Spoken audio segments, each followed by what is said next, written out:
자, 안녕하세요.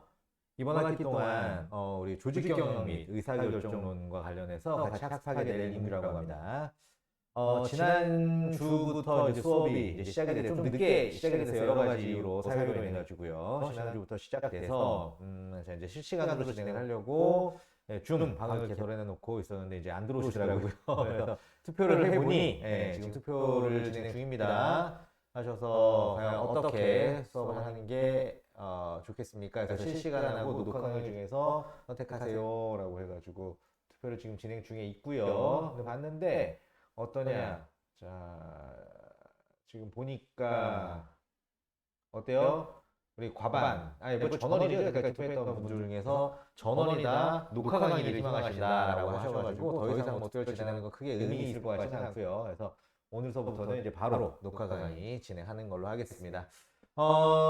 제가 뭐 실제 만나가지고 우리가 수업 진행하고 뭐 얼마나 좋아요. 그런데 지금 상황이 코로나 때문에 그럴 수가 없는 상황이다 보니까요. 어쩔 수 없이 좀 나아질 때까지는 이렇게 온라인으로 진행을 할 거고, 아까 말씀드렸던 것처럼 실시간으로 하려고 했는데 이제 많은 분들께서 녹화 강의를 원하시다 보니까요. 제가 이제 녹화해서 같이 이제 업로드 드리면 우리 학생분들께서 보시고, 그다음에 궁금한 거 있으면 개별적으로 연락 주시고, 그다음에 제가 또 과제 부여하고 이런 식으로 진행을 하겠습니다.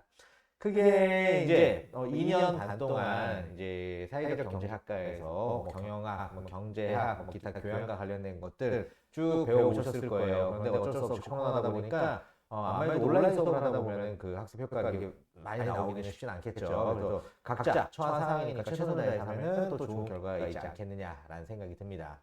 저는 단순하게 지식만 계속해서 공부해 가는 거, 뭐 그것도 중요한 부분이지만 우리가 이제 대학이라고 하는 곳에 있으니까요. 단순한 지식만 가지고 경영학이 어떻고 뭐 경제학이 어떻고 미시경제가 어떻고 뭐 이런 것들을 배우는 것도 굉장히 중요하겠지만 그런 것보다도 이제 실무적인 것들에 대해서도 좀 많이 알고 있어야 된다라고 생각을 하고요. 그냥 사회적인 부분과 관련해서 대학생이라면은 좀 관심을 갖고 있어야 되지 않겠나 싶은 생각이 듭니다. 그래서 최근에 이슈되고 있는 내용들이 있잖아요. 꼭 헤드라인이 아니더라도 이슈되고 있는 내용들 이런 것들과 관련해 가지고는 같이 얘기를 좀 나누고, 항상 뭐 오프라인 수업 때도 항상 같이 해서 저는 실제 집합 수업을 했을 때는요, 돌아가면서 한 명씩 나와가지고 그날 나와 있는 신문 자료를 같이 공유하면서 이제 한 명씩 발표하는, 이렇게 시작 5분 발표, 10분 발표하고 진행을 했는데, 사실 실시간 수업을 하게 되면 이제 그런 것들을 우리 학생들이 돌아가면서 진행하고 저도 한 번씩 하고 이렇게 진행하려고 했어요. 그런데 이제 녹화 강의다 보니까 그렇게 하는 건 좀 제한이 되고요. 어쩔 수 없이 제가 이제 헤드라인 중에서 이제 같이 공유하고 싶은 내용들을 공유하고, 그러고 난 다음에 우리가 이제 같이 학습하는 순서대로 진행을 하게 될 겁니다. 그러면서 이제 내용과 관련해 가지고는 조직 경험이 의사결정인데, 저 같은 경우에는 지금 우리 학생들을 가리키고 있는 것도 있지만요, 실질적으로 컨설팅을 하나 운영을 하고 있어요. 그러다 보니까 제가 리딩을 하고 있는 저의 사업장이 있으니까 거기 있는 구성원들, 직원들이 있을 거잖아요. 그래서 실질적으로 그분들을 제가 같이 조직을 이끌고 나가고 있으면서 하게 되는 뭐 의사결정이라든지 조직과 관련해서 구성하는 거라든지 이런 것들, 특히나 컨설팅을 하다 보니까 저는 저희 회사보다도 훨씬 더 큰 회사들에 대해서 크게 조직을 구성하고 그들에 대해서 기준을 만들고 평가를 하는 시스템, 그 다음에 정량적인 시스템도 중요하겠지만 정서적인 시스템 뭐 이런 것들까지도 같이 구축을 하면서 진행을 하다 보니까요. 실질적으로 실제 사례들을 많이 말씀을 드릴 거예요. 그래가지고 나중에 우리가 뭐 경영을 할 수도 있을 거고요. 경영적인 부서에서 일을 할 수도 있을 거고요. 아니면 어떤 조직에 속해 있을 때에도 그냥 구성원으로서만 그걸 바라보는 게 아니라 조직의 헤드가 어디에 이끌어가는 분들이 어떤 생각을 가지고 가고 있구나라고 하는 걸 알면 훨씬 더 원활하게 진행을 할 수가 있거든요. 그래서 그런 개념까지 같이 묶어서 크게 조직이라고 하는 것은 어떻게 구성을 하고 그들을 경영을 해나가는 것은 어떻게 진행하는 것이며, 거기서 가장 중요한 의사결정이라고 하는 프로세스, 여러 가지 종류들, 이런 것들을 우리가 이번 학기 수업 시간 동안에 한번 알아보겠다라고 생각해 주시면 될 것 같아요. 자, 오늘 사회면, 경제면 여러분들을 쭉 봤습니다. 제가 이슈를 얘기하고 싶은 거는 한 총 두 가지가 있었는데요. 먼저 첫 번째로는 기사 잠깐 보면서 같이 얘기할게요. 자, 얼마나 힘들고 무서웠을까. 그래서 이제 좀 더 크게 볼까요?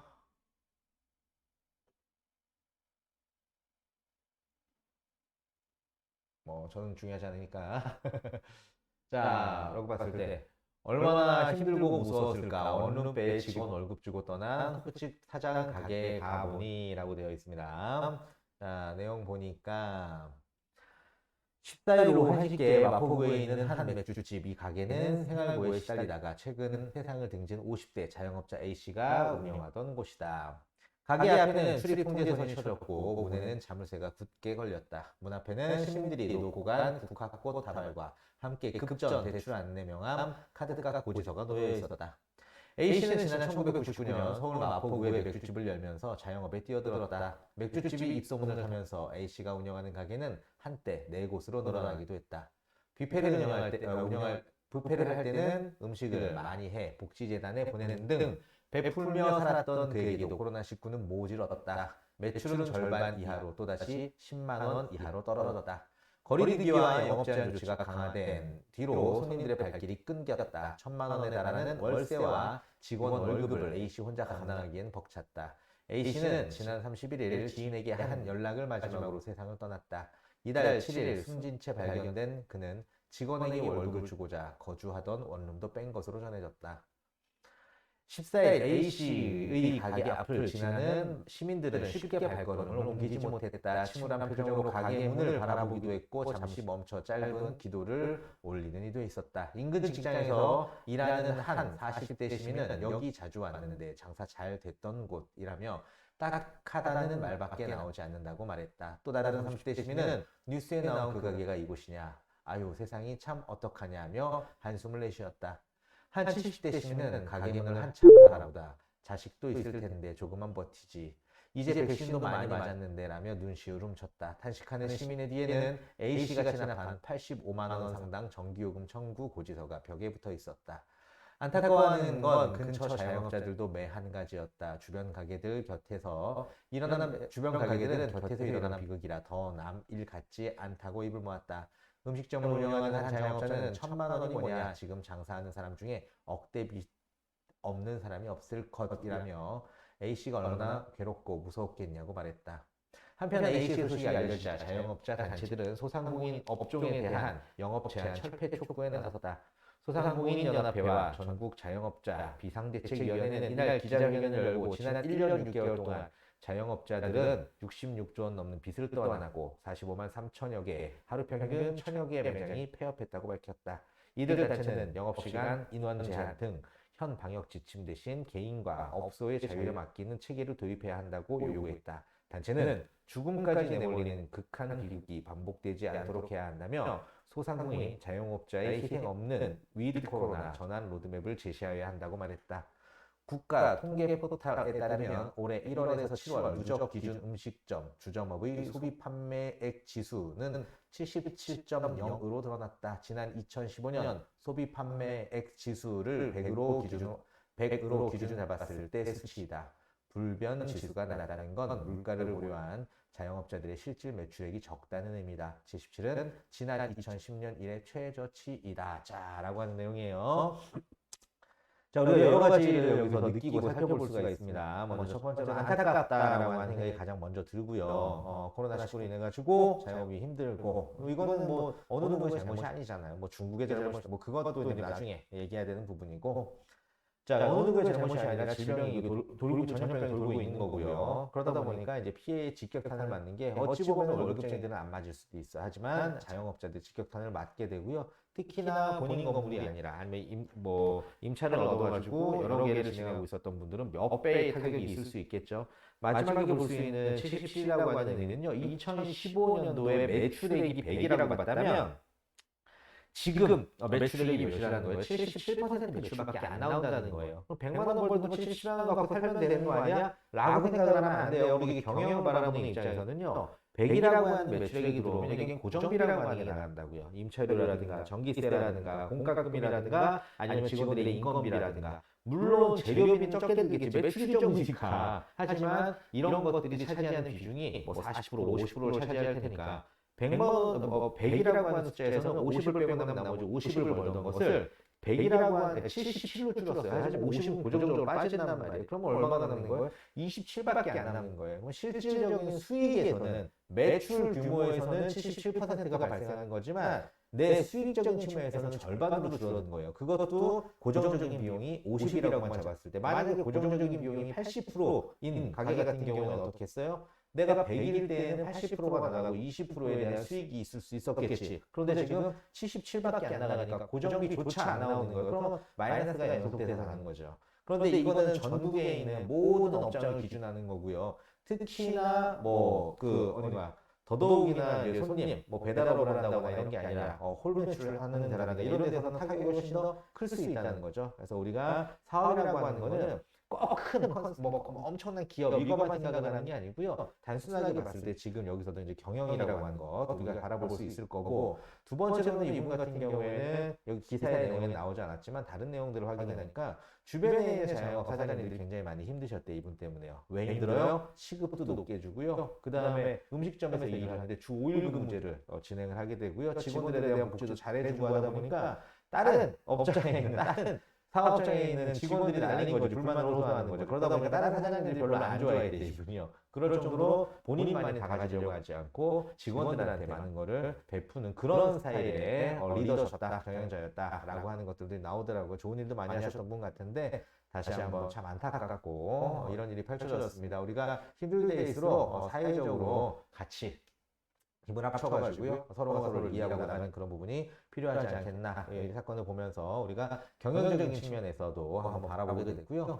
자, 두 번째로 같이 나누고자 하는 거는, 아프가니스탄과 관련된 내용이었는데, 그거는 이제 시간이 좀 지났으니까, 그거는 다음번 시간 때 같이 보도록 하고요. 이제 우리 내용 한번 보도록 하겠습니다.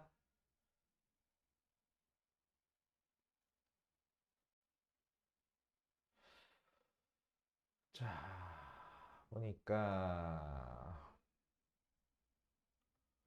조직 경영 및 의사결정과 관련해가지고 지금부터 한번 살펴보도록 하겠습니다. 먼저 순서는요, 기업의 경영이라고 하는 거에 대해서 이제 그 기본이 과연 어떤 것인지, 그런 다음에 관리과정 활동이라고 하는 게 있어요. 우리가 어떤 순서대로 그다음에 이 경영을 해나가는 건지, 그리고 이제 부분 관리 활동, 그다음에 글로벌 환경과 기업 활동, 마지막에 우수 경영 사례라고 하는 순으로 같이 한번 살펴보도록 하겠습니다. 자, 들어가기 앞서가지고요. 경영이라고 하는 거는 날줄과 시줄을 엮는 행위라고 합니다. 날줄이라고 하는 거는 가로줄, 시줄이라고 하는 세로줄이라고 볼 수가 있는 거예요. 무슨 말이냐면 천을 만듦에 있어가지고 우선 기본적으로 이렇게 쭉 가로줄을 만들어 놓고 그다음에 세로줄을 만들어 서로 간에 엮어가지고 우리가 이제 천을 만들게 되는 건데요. 그런 것처럼 무형에서 없는 거에서 뭐요? 서로 간의 조화와 그 다음에 규칙과 여러 가지 균형을 통해 가지고 하나의 면을 만들어낸다라고 하는 그런 개념입니다. 그래서 경영이라고 하는 거는 날줄과 씨줄을 엮는 행위다라고 할 수 있는데요. 간단하게 얘기했을 때 계획하고 그 다음에 행동하고 그 다음에 점검하고 개선 방안을 모색한다. 네 가지의 다람쥐 쳇바퀴를 돌아간다라고도 얘기할 수 있습니다. 먼저 첫 번째로 어때요? 계획을 해야죠. 그런 다음에 이거를 실행을 하고요. 이걸 점검을 한번 해봅니다. 실행한 거에 대해서 잘 됐는지 했을 때 잘못된 게 있다면은 개선 방안을 또 만들어내고 또 다시 실행하고 이거에 대해서 반복적으로 해나가는 것이 바로 경영이라고 하는 활동이다라고 보시면 될 텐데요. 우리가 기업, 영어로 컴퍼니라고 얘기를 합니다. 이거 어원을 함께 보면은요. 컴이라고 하는 의미는 함께라고 하는 의미예요. 컴이라고 하는 의미하고요. 라틴어로 빵을 의미하는 게 바로 펜입니다. 펜이. 컴페니, 함께 빵을 굽는다, 함께 밥을 먹는다, 같이 밥을 먹는다, 가족이라고 하는 의미죠. 그래서 즉 함께 먹고 살기 위해 사람들이 모여진 조직이 바로 회사, 컴퍼니다라고 생각을 하시면 될 것 같아요. 기업이 존재하는 이유는요, 회사가 존재하는 이유는요, 돈을 벌기 위함입니다. 가치 창출에 있다라고 하는, 돈을 벌기 위함에 가치 창출에 있다라고 보시면 될 텐데, 가치 창출은 효율성과 효과성이라고 하는 게 있습니다. 네, 효율성과 효과성 비슷해 보이지만 같은 말이 아니에요. 효율성이라고 하는 건 얼마나 작게 투자를 해가지고 많은 거를 갖고 왔느냐라고 하는 게 효율인 거예요. 내 입장으로, 회사를 경영하는 입장으로 봤을 땐 작은 투자로 많은 수익을 창출하면은 이거는 효율이 좋은 거예요. 거꾸로 효과성이다라고 하는 거는요. 지금 고객의 입장으로 봤을 때 굉장히 좋은 거, 효과가 있다 없다 이런 걸 판단할 때 크게 봤을 때는 내가 판매하는 내부 그 회사고요. 그 다음에 고객이 존재를 해요. 근데 내가 좋은 건 효율이 좋은 거야. 고객이 좋은 거는 효과가 좋은 거예요. 그래서 효과성하고 효율성하고 균형을 맞춰가지고 잘 해나가는 거. 나도 좋아야 되고 커스터머도 좋아야 되고 하는 이거에 대한 균형을 맞춰가는 행동이 굉장히 중요하더라. 이게 바로 경영의 균형을 맞춰가는 것이다. 라고 생각하시면 될 것 같습니다. 굉장히 지금 우리는 불확실하고 변화무쌍한 시대를 살고 있습니다. 끊임없이 바뀌는 환경은 개인과 조직이 어떠한 전략을 모색하고 실행하실 것인가에 대해서 지속적인 숙제를 주고 있어요. 그래서 우리는 경영학이라고 하는 거, 그러니까 의사결정이라고 하는 거에 대한 이론적인 부분도 숙지를 해야겠지만 그걸 갖고 현장에 적용을 해가지고요. 조금 더 원활하게 경영을 해나가는 방법에 대해서 같이 학습을 한번 해보도록 하겠습니다. 경영과 관련해서 사례를 한번 보면은요. 경영이란 무엇인가 하나의 사례를 한번 같이 살펴보겠습니다. 우리나라 여자 프로농구에서 4년간 6개 구단 중 꼴찌를 하던 농구단이 한 명의 선수도 바뀌지 않고 감독만 교체해서 이듬해 정규 시즌 우승에 이어 종합 우승까지도 차지를 했습니다. 우리나라 얘기입니다. 심지어 그는 무명의 초보 감독이었습니다. 어린 시절에도 교체 선수였습니다. 그와 그의 팀이 우승컵을 들어올린 비결은 과연 무엇일까요? 놀라운 일이죠. 실제 있었던 사례입니다. 꼴등만 하던 팀이에요. 꼴등만 하던 팀인데, 근데 그 팀에 대해서 선수를 교체한 게 아니에요. 리더만, 감독만 교체를 했는데, 그런다고 해서 이 감독이 엄청나게 유명한 감독이 아니에요. 무명의 감독이고, 처음으로 온 초임 감독이고요. 심지어 이 감독은요, 실제 선수 시절에, 스타팅 멤버로 뛰는, 그런 선수, 주 선수도 아니고, 교체 선수였단 말이에요. 하지만 그 감독이 와가지고 모든 걸 바꿔놓고, 급기야, 바로 이듬해, 우승을 해버렸단 말이에요. 과연 무슨 일이 있었기 때문에 그게 가능했었을까요? 광적인 규율로 인해서 이제 그게 가능했다고 생각을 합니다. 무슨 말이냐? 체육관에서 만난 감독은 우리 팀은 다른 팀보다 3배는 더 훈련을 했던 것 같다라고 얘기를 합니다. 그는 완전히 다른 팀이 되기 위해서는 2배는 부족하다고 생각했고 3배는 되어야 변화가 생긴다고 봤습니다. 다른 팀은 오후 훈련을 3시 30분까지 7시간 3시 30분부터 7시까지 3시간 남짓하지만 해당 감독은요 10시까지 훈련하는 경우가 많았고요. 한 선수는 훈련장을 지나가는 개가 부러울 만큼 훈련이 힘들었다고 말합니다. 어떤 결과가 있기까지는요 뭐예요? 엄청나게 많은 노력이 필요하다는 거예요. 그래서 굉장히 독하게 그래서 노력을 많이 했고요. 그 다음에 다음 거는요. 크고 대담한 목표가 굉장히 중요합니다. 꼴등을 하고 있었잖아요. 하나씩 하나씩 우리가 해나가는데 이게 바라봐야 되는 게 있어요. 우리 진짜 저기까지 한번 가보자 라고 바라보는 이 조직 구성원들이 같이 바라볼 수 있는 목표를 설정하는 것이 굉장히 중요합니다. 자, 이게 우리은행 농구 대표팀이었거든요. 농구팀이었거든요. 왜 이렇게 지독한 훈련을 따랐을까요? 감독은 더 이상 꼴찌라는 낙인을 찍힌 채 살 수는 없다는 생각을 희미하게 갖고 있던 선수들에게 저 감독과 함께라면 할 수 있다는 믿음을 준 것이 이유인 것 같다고 얘기를 했습니다. 먼저 첫 번째로 고교 남자 농구팀하고 연습 경기를 했더니요. 근데 그동안에 이 중학교 남자 팀하고만 연습 경기를 계속 해왔던 거예요, 이 팀이. 근데 왜냐면 사실은 여자 프로팀이 고등학교 선수들하고 한다는 게 굉장히 힘든 일이라고 하더라고요. 그러다 보니까 중학생들하고만 같이 연습하는 거를 고등학생들하고 하니까 완전히 밀렸던 거죠. 하지만 시간이 지나면서 계속해서 하다 보니까 체력적인 측면에서, 기술적인 측면에서도 넘어설 수 있었다라고 하는 거죠. 여자 농구팀이 남자 고교팀에 이기는 것은 쉬운 일이 아닙니다. 작은 성공이었지만 선수들에게 큰 자극이 되었었습니다. 라고 해서 크게 꼴찌에서 1등 한번 가보자. 우리 꼴찌 탈피해보자. 라고 하는 방법 중에서도 크면서도 작게 어떻게 하나씩 하나씩 중학교 남자 학생들 그러고 난 다음에 고등학교 남자 학생들은 쉽지 않았었지만 거기를 계속 해나가면서 어때요? 하나씩 하나씩 이뤄냈다라고 하는 이 성공 경험이라고 하는 거는요. 나중에 그 엄청나게 중요한 경험입니다. 그래서 성공 경험을 하나씩 하나씩 해나갔다라고 하는 거고요. 물론 여기에는 이제 행운도 다른 것들이 있습니다. 예상치 않게 외국인 선수의 확보입니다. 그래서 중반에 외국인 제도가 부활하면서 외국인 선수가 들어왔는데 좋은 선수가 들어왔어요. 그래서 기운이 좋은 곳에서는 하늘도 도와주는 것 같아요. 그렇기 때문에 잘 되고 있는 와중에 외국인 선수까지 도와주는 행운을 따라가지고요. 크게 되지 않았나 싶은 생각이 듭니다. 그래서 이런 상황을 가지고 세수를 요약하게 되면은요. 먼저 첫 번째 독하게, 그다음에 크게, 그 다음에 작게 하나하나 성공 경험을 통해 가지고 만들어 나갔다. 이것이 바로 경영이라고 생각을 합니다. 본인이 갖고 있는 재원, 인원적인 재원, 금전적인 재원, 시간적인 재원, 상황적인 재원, 이런 것들을 같이 모아가지고요, 할 수 있는 최고의 효과를 만들어 놓는 게 진정한 경영자가 아닐까라고 하는 생각을 하게 됩니다. 자, 경영이라고 하는 거는요, 뭐라고 얘기하고 수 있어요? 비즈니스 어드미니스트레이션 또는 매니지먼트라고 얘기를 할 수가 있어요. 제한된 자원을 적절하게 할당하여 최적의 목표를 달성하는 행위다. 좀 전에 얘기해줬던 것처럼, 말씀드렸던 것처럼, 우리한테는 재원은 항상 정해져 있어. 인력적인 거라든가, 금전적인 거라든가, 상황적인 거라든가, 이렇게 사업을 해나가면서 있어서는요. 근데 그거를 어떻게 가장 효율적으로 비벼가지고, 효율적으로 배치를 해가지고, 성과를 내느냐라고 하는 게 바로 경영이다라고 얘기할 수가 있다라고 보시면 될 것 같고요. 자, 그랬더니 이제 피터 드러커라고 이제 경영과 관련해 가지고 뭐 그 현대 경영의 창시자다 얘기할 수 있는 피터 드러커가 경영을 해나가면서 항상 무슨 고민이 됐을 때는요, 이 세 가지 질문을 한번 해봐라. 항상 나한테 이 퀘스천을 띄워라라고 한 이 세 가지 질문이 있습니다. 그 첫 번째가 뭐냐? 우리의 사업은 무엇인가? 그다음에 고객은 누구인가? 고객은 어떤 것을 가치 있는 것으로 생각하는가입니다. 모든 것들은요, 판매를 하는 거예요. 예를 들면은, 우리가 시장에 가가지고요, 거기서 물건을 팔고, 야채 가게에 가면 야채를 팔고 있는 사람도 그것도 하나의 사업이지 않습니까? 비즈니스, 판매를 하는 거고요. 그 다음에 지금, 점심시간이어서 나가서 식당에서 밥을 먹고 왔단 말이에요. 그것도 어떻게? 그 식당의 입장으로 봤을 때 음식을 판매를 하는 거잖아요. 하는 거고요.